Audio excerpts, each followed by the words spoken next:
Je puis vous assurer donc que le gouvernement continuera d'œuvrer inlassablement pour la promotion et la protection des droits de l'homme, ainsi que le respect du droit international humanitaire sur notre territoire. Cependant, le Mali se dressera avec force et avec la même énergie contre toute utilisation de la question des droits de l'homme à des fins politiques ou de déstabilisation. Vous avez entendu tout à l'heure l'ambassadeur de France parler avec détermination concernant la situation des droits de l'homme au Mali.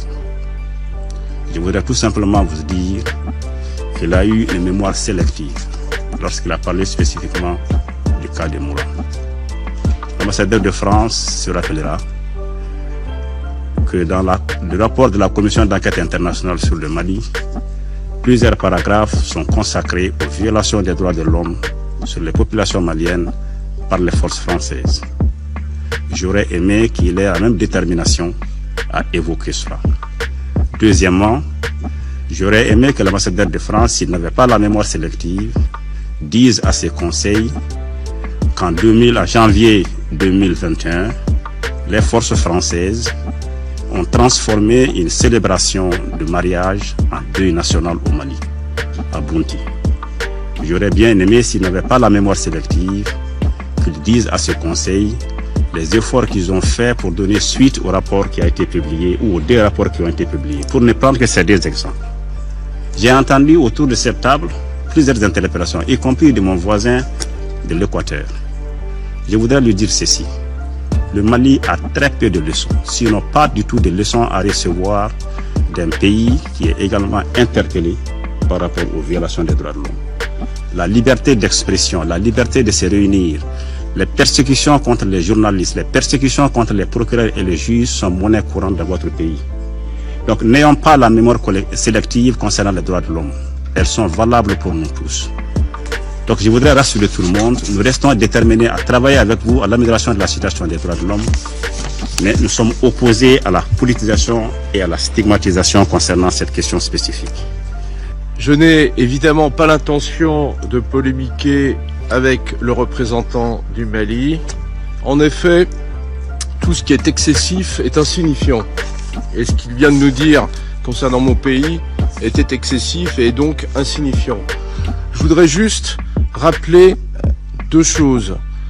D'abord, au début de l'année 2013, et dans mes fonctions précédentes, j'ai été associé à ces décisions à chaque étape, la France est intervenue au Mali à la demande des autorités maliennes. Au début de 2013, le Mali faisait face à une offensive d'Al-Qaïda au Mali, dont les forces progressaient vers la capitale et auraient pris le contrôle intégral du Mali à quelques jours près, à 24 heures ou 48 heures près. Au début de 2013, qu'on le veuille ou non, c'est l'armée française qui a sauvé l'indépendance du Mali, qui sinon serait tombée aux mains d'un groupe terroriste Al-Qaïda au Maghreb historique, au Maghreb islamique et ses autres partenaires. Première chose. Deuxième chose, depuis le début 2013, ce sont 50 soldats français qui sont tombés au Mali pour la défense de l'intégrité, de la souveraineté et de la paix au Mali. Pour rien d'autre. C'est ce qui s'est passé. Et troisièmement, s'agissant des incidents évoqués par le représentant du Mali, tout cela est parfaitement inexact, à commencer par les accusations relatives au mariage qui s'était déroulé dans le village de Bounti. J'ai eu moi-même l'occasion de rencontrer le secrétaire général des Nations Unies et de lui diffuser les images enregistrées à ce moment-là pour expliquer ce qui s'était passé. Et les premières estimations et rapports des Nations Unies étaient malheureusement totalement inexacts et infondés.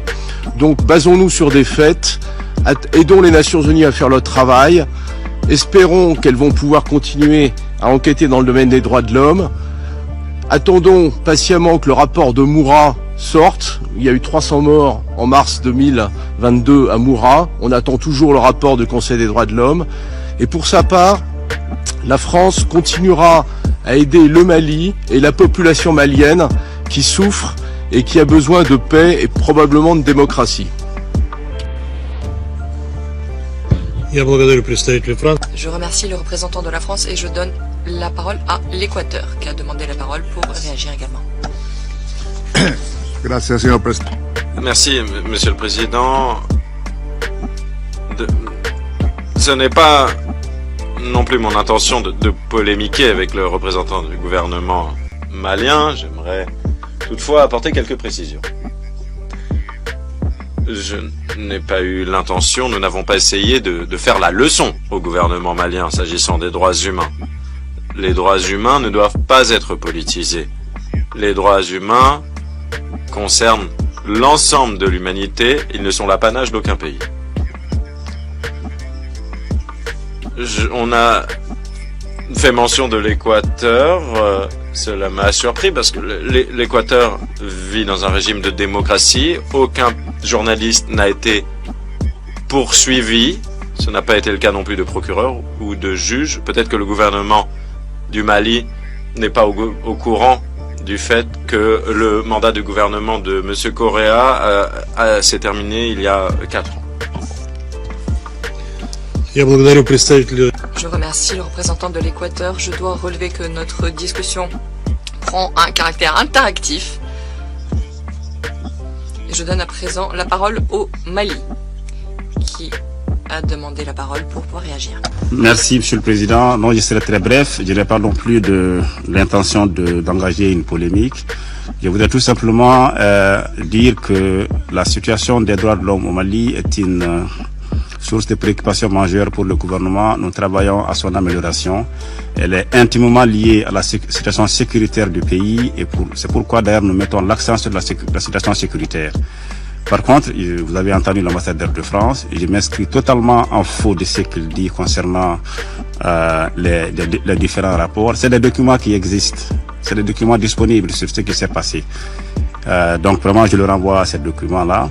Et deux, nous avons demandé une réunion spéciale du Conseil justement pour évoquer les violations répétées de notre espace aérien et les cas d'espionnage dont nous sommes l'objet. Je pense que c'est l'occasion, si l'ambassade de France le fait bien, elle peut lever, la France peut demander, peut lever les restrictions, peut lever justement les blocages pour la tenue de cette réunion. Nous aurions l'occasion de mettre nos preuves sur la table. Donc encore une fois, notre souci majeur, c'est la sécurité du peuple malien, c'est des réformes politiques et institutionnelles, c'est ce que nous faisons. Et je reste ouvert à engager la discussion avec mon ami de l'Équateur et avec l'ambassadeur de France. Je suis sûr qu'il y a un espace pour qu'on se comprenne, mais arrêtons de politiser la question des droits de l'homme. Merci, Monsieur le Président.